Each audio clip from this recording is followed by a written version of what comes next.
In this podcast, I would like, in fact, to study the reactions of Hardy when he read for the first time the letter of Ramanujan.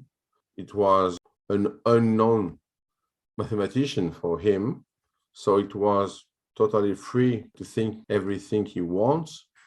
The reaction are very characteristic from someone who is a classical mathematician. And we know, of course, that Ramanujan was not a classical mathematician. So he sent him 120 theorems.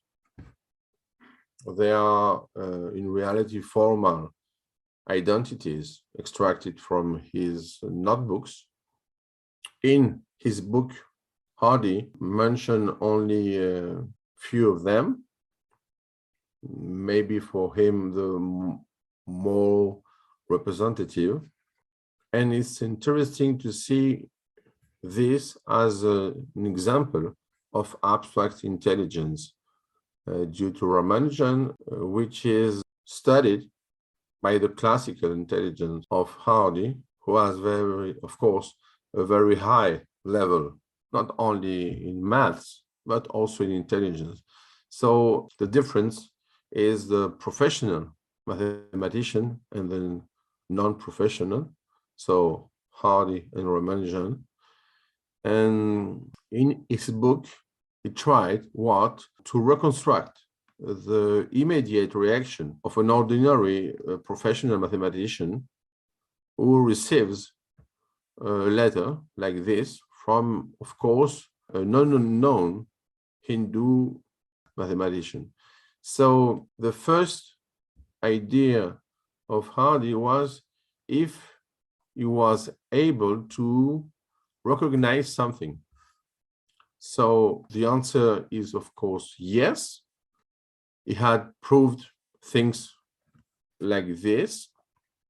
His analysis mentioned, for example, the formula of Laplace, and also from Jacobi. He mentioned also Rogers. But the idea is that after the recognition of things which are very close to his intention, not only his field, is that the integral formula seems to be the least impressive. So he mentioned also the series formula. For him, it was more intriguing. So the idea was that Ramanujan must possess much more general theorems, and he used them to make some new identities.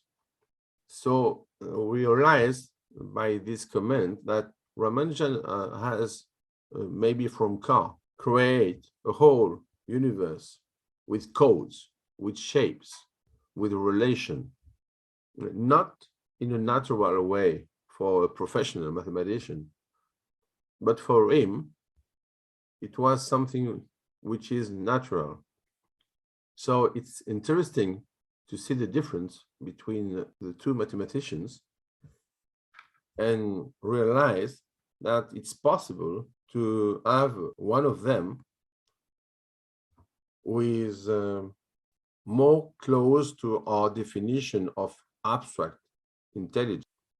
How he managed to prove to prove with quotation, of course, not exactly proofs, but to prove and to state at least his formal identities without the classical knowledge of a professional mathematician.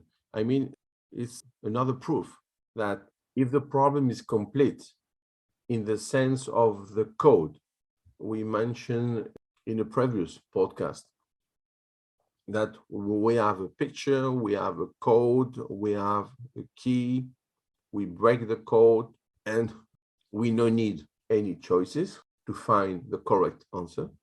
It seems to me that Ramanujan used this path, this methodology, to find, maybe sometimes with serendipity, these formulas, and the reaction of the classical professional mathematician, it's relevant because it's a way to emphasize the lateral thinking of Ramanujan, to see things which are not obvious in a classical way. And if we had only the theorems of Ramanujan without the comment of Hardy, maybe it would be more difficult to have a statement like this and to say that you can see it's an example. So the difference between the non-professional, non-classical mathematician with the other one is a way for us to find something which is more J-loaded, with less culture, less memory, less tradition, and to see Ramanujan as an example of mathematical abstract intelligence, which was able to prove so many theorems without classical proofs. So if we see him as a natural paradigm of an abstract intelligence in mathematics, like Beethoven in music, or maybe Da Vinci in paintings, maybe it's more easy for you to understand what we meant with this new definition of the abstract intelligence in this field.